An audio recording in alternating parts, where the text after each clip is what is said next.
Hello everyone, আমি পৌশালী চলে এলাম আরও একটা নতুন ভিডিও নিয়ে। আর মাত্র কয়েকটা ঘন্টার অপেক্ষা, তারপরে নানান জায়গায় আজকে বিরাট বিরাট মিছিল শুরু হতে চলেছে আরজি কর কাণ্ডর প্রতিবাদে।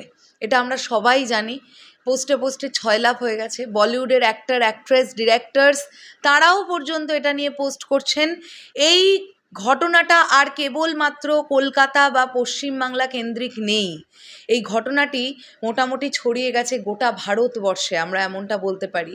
বা এরকমটাও আমরা হয়তো বলতে পারি দেশের বাইরেও অনেক মানুষই জানেন এই ঘটনার কথা।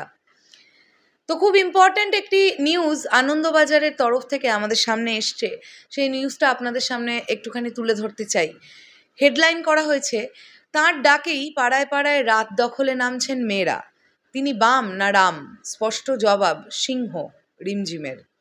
প্রেসিডেন্সিতে পড়ার সময় সেভাবে কখনো সরকারি ছাত্র সংগঠন করেননি রিমঝিম, তবে বিভিন্ন দাবি দাওয়া নিয়ে যখন আন্দোলন হয়েছে তিনি সঙ্গে থেকেছেন। আপনি কি বুধবার মধ্যরাতে মেয়েদের রাত দখলের কর্মসূচিতে যাদবপুর 8B বাসস্ট্যান্ডে যাচ্ছেন? তাহলে খোঁজ করুন রিমঝিম সিংহের। তিনিই সেই কন্যা যার এক ডাক সারা বাংলায় প্রতিবাদের ঢেউ হয়ে আছড়ে পড়েছে। শুধু বাংলা নয়, দিল্লিস্থিত বাঙালিরা ঠিক করেছেন রাত দখলের কর্মসূচি তাঁরাও করবেন রাজধানীর বাঙালিটোলা চিত্তরঞ্জন পার্কে। বেঙ্গালুরু শহরের টাউন হলের সামনে জমায়েত হবেন সেখানকার বাঙালিরা। এতটা ভেবেছিলেন রিমঝিম নিজে? বুধবার আনন্দবাজার অনলাইনকে তিনি বলেন, ভাবতেই পারিনি, এখন তো এত ফোন আসছে যে আমার ফোনটাই হ্যাং করে যাচ্ছে। গত 10ই অগস্ট রাতে ফেসবুকে পোস্ট করে মেয়েদের রাত দখলের আহ্বান জানিয়েছিলেন প্রেসিডেন্সির প্রাক্তনী রিমঝিম। তার কথায়, যে কোনো ঘটনা ঘটলে কলকাতা তার একটা প্রতিবাদের বার্তা দেয়। সেই দৃষ্টিভঙ্গি থেকেই আমি বন্ধুবান্ধব পরিচিতদের সঙ্গে কথা বলে ওই পোস্টটা করেছিলাম।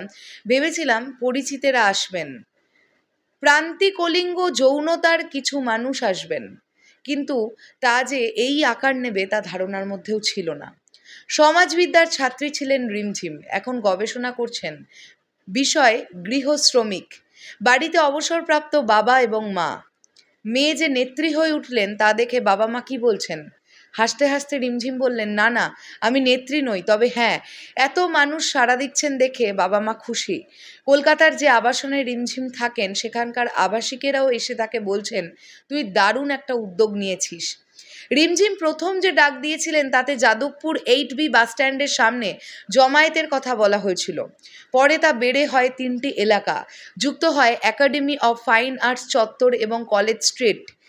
কিন্তু সেই 3 এখন 300 পেরিয়ে গিয়েছে। যদিও রিমঝিম বলছেন বিভিন্ন জেলার 60 থেকে 70টি জায়গা থেকে স্থানীয়রা তার সঙ্গে যোগাযোগ করে নিজেদের এলাকায় কর্মসূচি ঠিক করেছেন। তার ডাক দাবানলের মতো ছড়িয়ে পড়েছে গোটা বাংলা জুড়ে। একটি জেলার এক একটি পুরসভা এলাকার একাধিক জায়গায় জমায়েতের উদ্যোগ নিয়েছেন স্থানীয়রা। শুধুমাত্র স্বাধীনতা দিবসের রাতে মেয়েদের এই কর্মসূচি ঘিরে তৈরি হয়েছে শত শত হোয়াটসঅ্যাপ গ্রুপ। আরজি কর হাসপাতালে চিকিৎসককে ধর্ষণ এবং খুনের ঘটনায় তোলপাড় রাজ্য, সেই প্রেক্ষাপটেই প্রতিবাদের ডাক দিয়েছিলেন রিমঝিম। তার কথায়, যখন দেখলাম প্রিন্সিপালের বক্তব্য ছিল কেন ওই মহিলা চিকিৎসক এত রাতে সেমিনার রুমে গিয়েছিলেন, তখনই ভাবলাম প্রতিবাদ করা উচিত। আমিও তো কত সময় পড়ে কাজ সেরে অনেক রাতে বাড়ি ফিরি। কেন একজন ব্যরত মহিলা চিকিৎসককে সেমিনার রুমে বিশ্রাম নিতে হবে? কেন সরকারি হাসপাতালে প্রয়োজনীয় পরিকাঠামো থাকবে না? সেই প্রশ্ন তুলে রিমঝিম বলেছেন, আসল বিষয়টি লঘু হয়ে যাচ্ছে। তার কথায়, নারীদের স্বাধীনতা নারীদেরই বুঝে নিতে হবে। প্রেসিডেন্সিতে পড়ার সময় সেভাবে সরাসরি ছাত্র সংগঠন করেননি রিমঝিম, তবে বিভিন্ন দাবি দাবা নিয়ে যখনই আন্দোলন হয়েছে তিনি সঙ্গে থেকেছেন। তারই বান্ধবী মি টু অভিযোগ এনেছিলেন, রিমঝিম লড়েছিলেন তাদের হয়ে। 2018 সালে সাইবারাবাদে এক চিকিৎসককে খুন করে পুড়িয়ে মারার ঘটনার পরেও যাদবপুর 8B রাতে কর্মসূচি করেছিলেন রিমঝিমিরা। সেটা ছিল নিতান্তই প্রতীকী, বেশি লোকও আসেননি। এবার আর তা প্রতীকী নেই। শাসক দলের অনেকেই বলতে শুরু করেছেন মহিলাদের রাত দখলের কর্মসূচি বাম রাম যোগ হয়েছে। রিমঝিম কি রাম নাকি তিনি বাম? প্রশ্ন শুনে হাসতে হাসতে রিমঝিম বলেন, অনেকে তো বলছে আমি বিজেপির নেতাদের ফোন করে ডাকছি। বিশ্বাস করুন, সংসদীয় গণতন্ত্রে রয়েছে এমন কোনো রাজনৈতিক দলের ওপর আমার আস্থা নেই। আমরা সিপিএমের শাসন জানি, আমরা তৃণমূলের জামানাও দেখেছি, আমরা বিজেপি শাসিত রাজ্যগুলির কথাও জানি। তাহলে কেন এই রাজনৈতিক অভিযোগ? রাত দখলের আহ্বায়ক বলেন, চলতি ব্যবস্থা যদি দেখে পাল্টা কোনো অভিমত শক্তিশালী হয়ে উঠছে তখন তারা এটা বলবেই। নিন্দুকদের কথা রিমঝিম গায়ে মাখছেন না। নারী স্বাধীনতা কি, পরিকাঠামো কি হওয়া উচিত, সেসব নিয়ে রিমঝিমের সুনির্দিষ্ট বক্তব্য রয়েছে। সেই বক্তব্য শুনতে যদি রাজ্যের মুখ্যমন্ত্রী মমতা বন্দ্যোপাধ্যায়ও কখনো তাকে ডাকেন।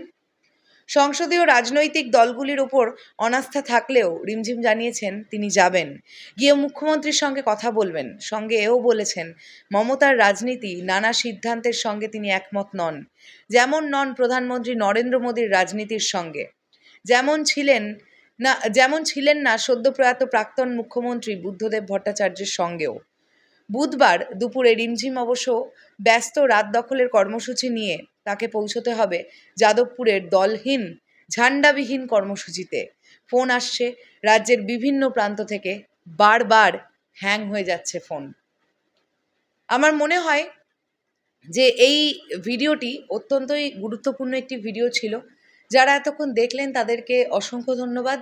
যারা কলকাতার ধারে কাছে থাকেন বা যে যে জায়গায় এই মিছিল, এই জনসমাবেশ করছে, আপনারা যদি ধারে কাছে থেকে থাকেন, প্লিজ যান, যোগদান করুন, প্রতিবাদ করুন, গর্জে উঠুন। আজও যদি আমরা গর্জে না উঠি, আর কবে উঠব?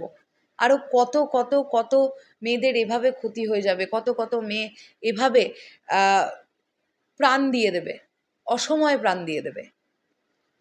শেষ করলাম ভিডিওটা, দেখা হচ্ছে আবার খুব শীঘ্রই।